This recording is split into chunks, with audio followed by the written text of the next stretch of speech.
Welcome to Let's Talk Micro. Hello, everyone. Welcome to another episode of Let's Talk Micro.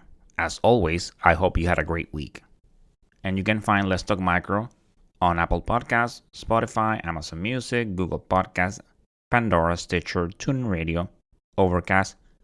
Wherever you listen to podcasts, you can find Let's Talk Micro.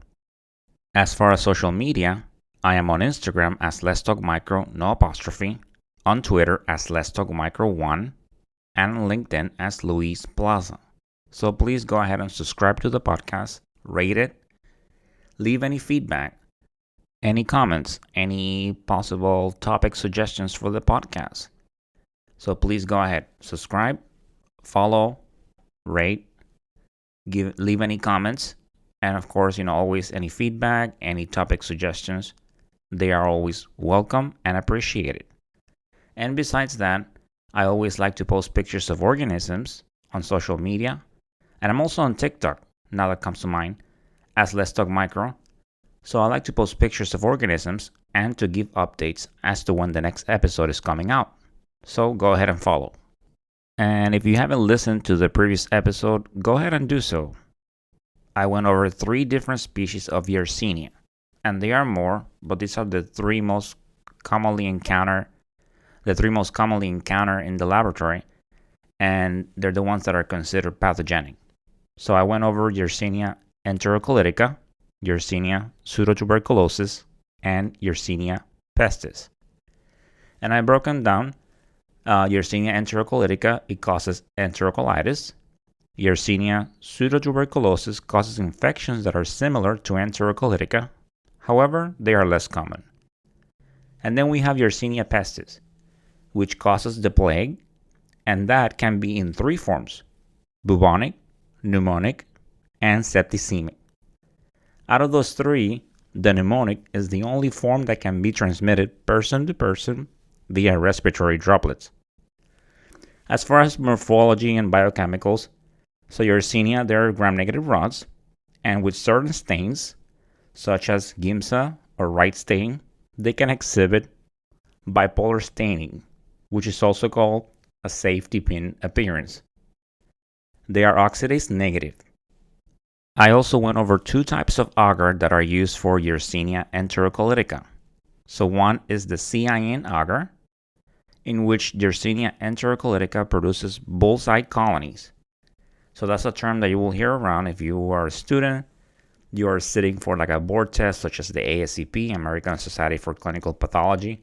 If you see in your case study gram-negative rods exhibiting safety pin appearance, on agar it produces bullseye colonies, you start thinking about Yersinia enterocolytica. So, and then what's bullseye colonies? Well, these are colonies that have clear edges with a red center after 24 to 48 hours incubation at 25 degrees Celsius. And then the other agar that I talked about was Yersinia chrome agar. And this one is used to detect pathogenic Yersinia enterocolytica from non-pathogenic ones. Pathogenic Yersinia enterocolytica colonies, they exhibit a mauve color. So definitely in this episode I went over some terms such as safety pin appearance, bullseye colonies. So for your students, make sure you review those. And with Yersinia, some things that are peculiar about it, so as far as Yersinia pestis is the only member of the Enterobacterales that can be transmitted via flea vector. And also with the plague, with the 3 forms, the pneumonic plague is the only one that can be transmitted via respiratory droplets. So go ahead and check it out.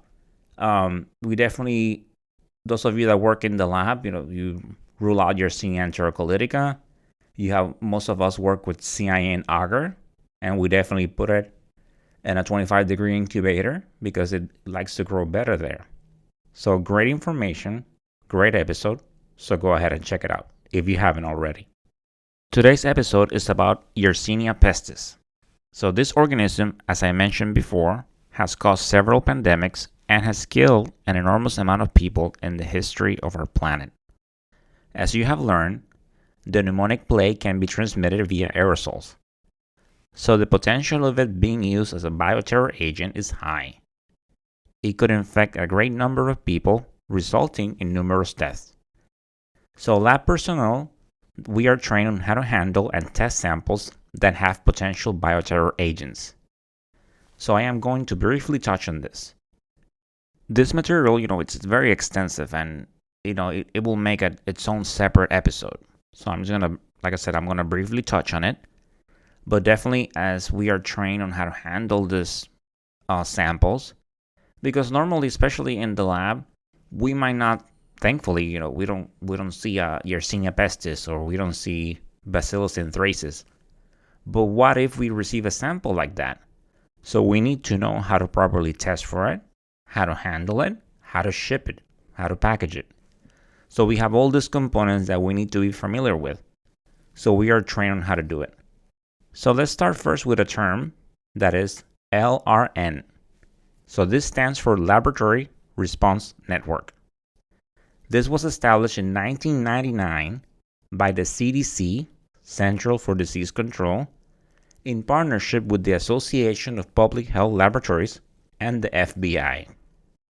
The purpose of this was to create a network of laboratories to recognize, test, and identify potential agents of bioterror. So, organisms that can be used in a biological attack, infecting large groups of people, such as the plague. It has several tiers. One of them is Sentinel Labs.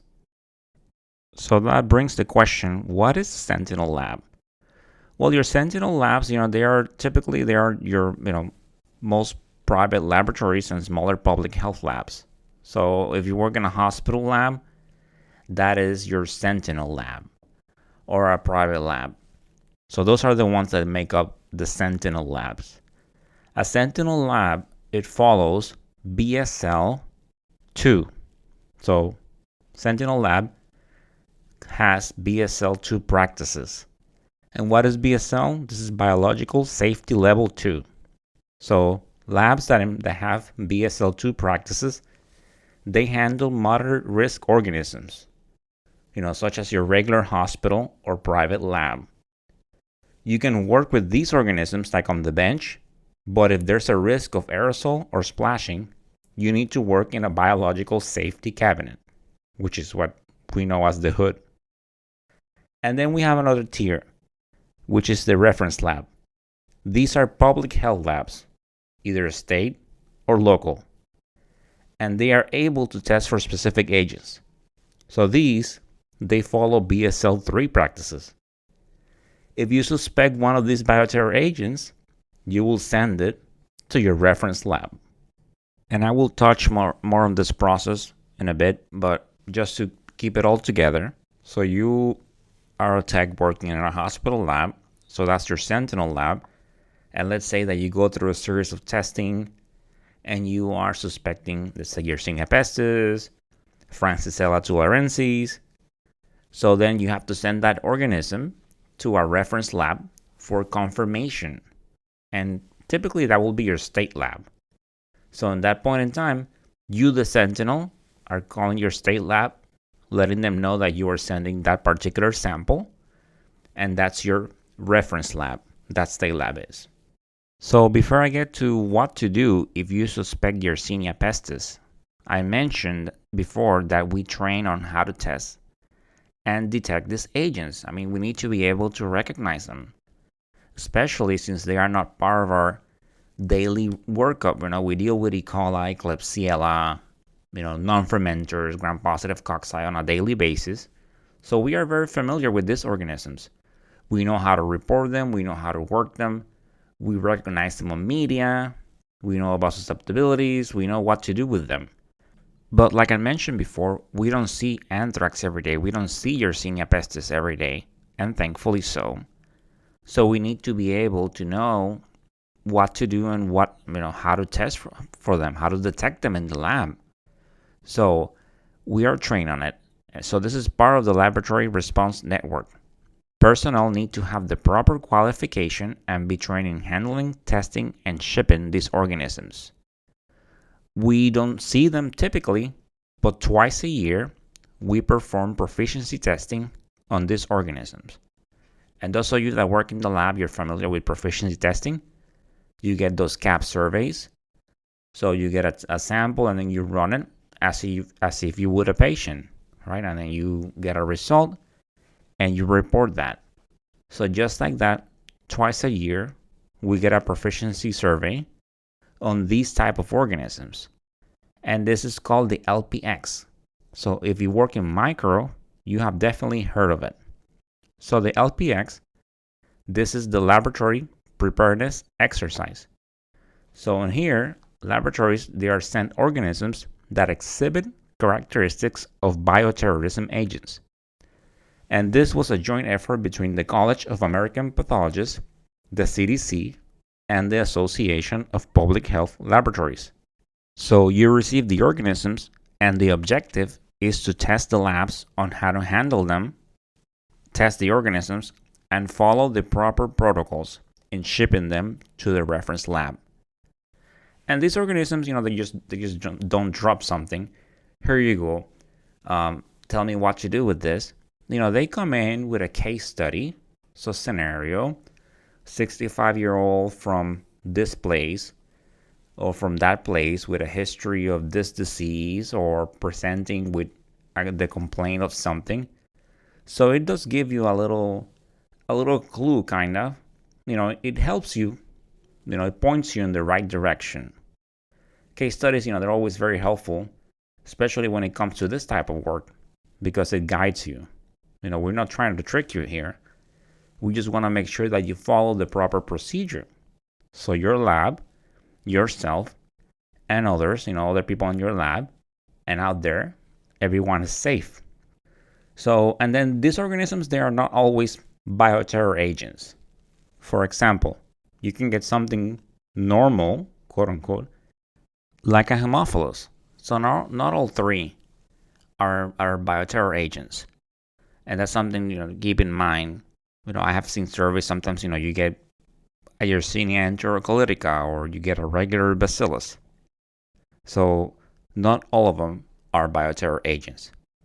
So how do we get the samples in the lab? Well, they come in a swab and you plate them as you would a sample.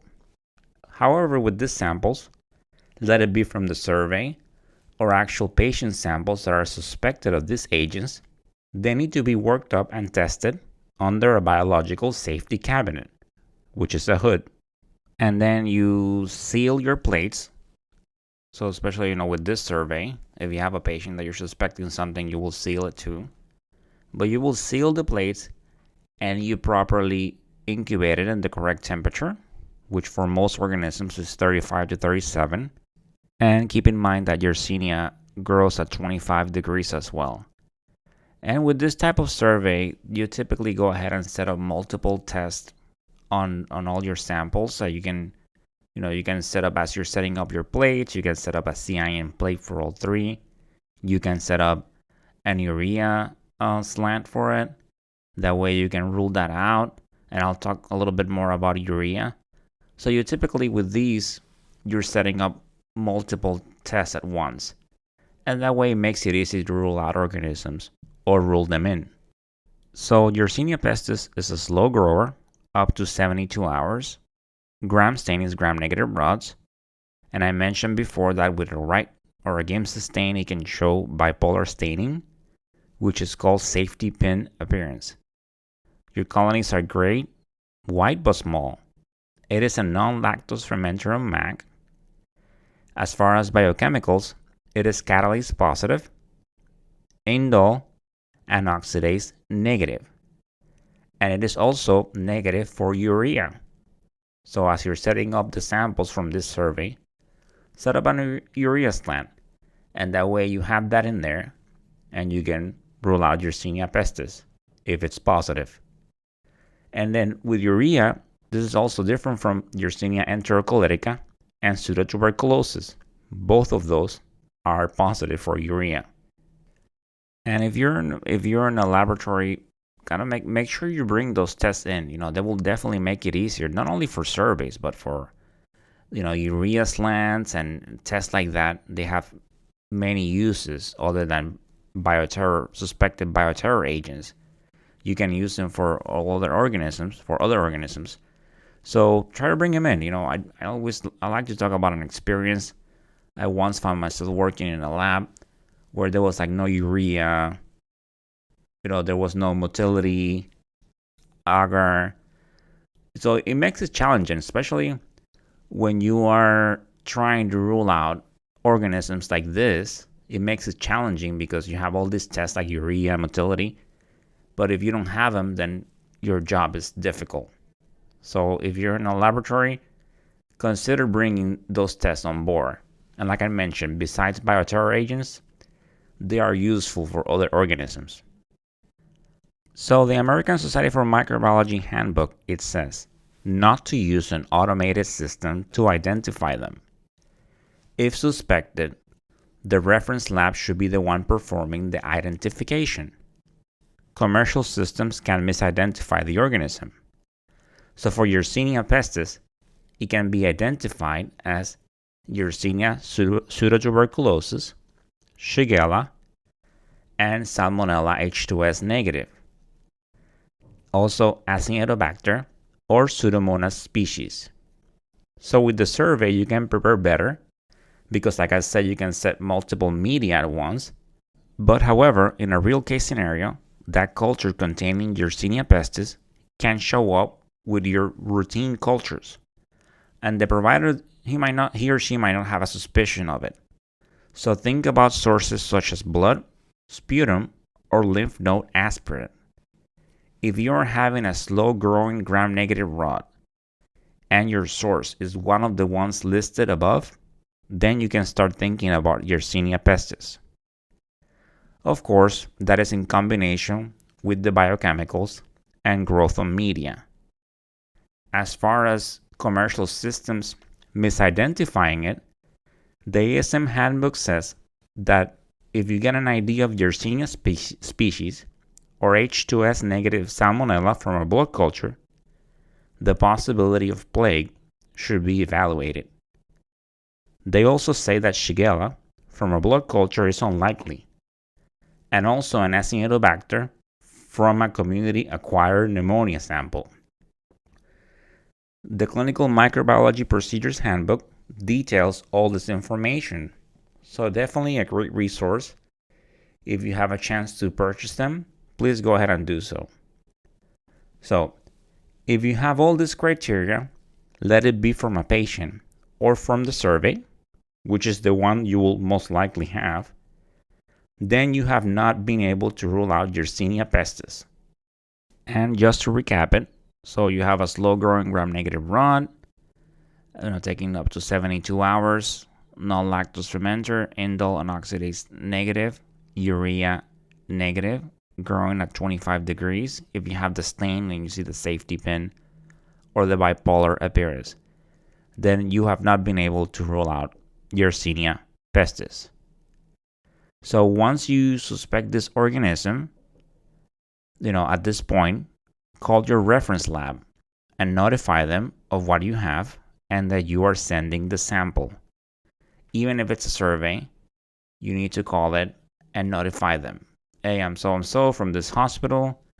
I am sending a sample. In this case, if you have a survey, I'm unable to rule out Yersinia pestis. I am sending the sample. You document who you spoke to, and you will document that on your culture. When you submit your results, you put that, who you spoke to. So definitely document it, and then you follow the proper procedure for packing and shipping the sample. And for properly packing and shipping samples, you do get trained for that. So typically they send you to a class, which is offered by the Department of Health. And then you go over this course about, they talk about the organisms, they talk about biochemicals, reactions, about different categories of reagents, what's the proper container that you use to ship them, and you get certified on that. So typically you have, a few people in the lab that are trained, and then they get to ship these organisms. If you are not trained, then you should give it to someone that is trained. But typically, if you are in a smaller lab, since you probably be doing the packing and the shipping yourself, they will send you to the class and then you obtain a certificate. But if you're in a large facility, they might have some designated people that are trained for that, and you might not get trained on it. So it depends on the department needs. But it's definitely good information, and you should be able to know how to ship these organisms. Know about the containers, the packaging, the categories. It is definitely great information to know. And the Department of Health, I've definitely seen it here in Florida. You get like a binder and it talks about the organisms and it tells you the biochemicals, what to expect, and it tells you how they look at day, 24, 48, and 72 hours with pictures of the media and visuals. They are always great because they help you remember stuff better. So once the isolate is identified, it is recommended to destroy the sample and plates or transfer those plates and sample to an approved select agent entity. And this is to be done within 7 days of the confirmation of the ID by your reference lab. So how do you destroy these plates, right? So those of you that work in microbiology, you know that once you finish your cultures, you typically wrap your plates and then you keep them for about 7 days, depending on the facility, but you keep them for about 7 days. And then after 7 days, you discard them in the biohazard bin. So with surveys, sometimes people even keep them longer, but it's telling you here that you need to destroy them after 7 days. And this is once the isolate has been properly identified by your reference lab. So when you destroy them, which is typically what is done instead of sending them to an approved select agent entity, what you do is just place them in bleach, and that's how you destroy them. And in addition to that, while you are actively working the organism, what we do is, we go under the hood. We do all the testing under the hood, like your biochemicals. If you're making a slide, you prepare it under the hood. And then as you're getting rid of slides, of swabs for your biochemicals, anything that you're using for your testing, what you do is, you get like a little jug and you fill it with bleach and you start placing your stuff in there. Your loops, any biochemicals, so any slides. That's what you do as you are actively working the organism. And like I said, once the organism has been properly identified by the reference laboratory, then within 7 days of that, you place those plates that you have and any remaining sample, you place that on bleach to destroy the organism.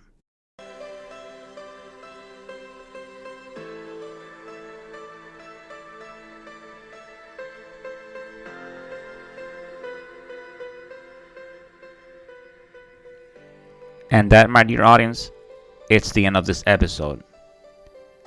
I hope you enjoy learning about Yersinia pestis and the LPX survey and all these terms. As always, I enjoy sharing this information with you. Stay tuned to Let's Talk Micro. We have some great episodes and some great stuff coming your way. Thank you for the support.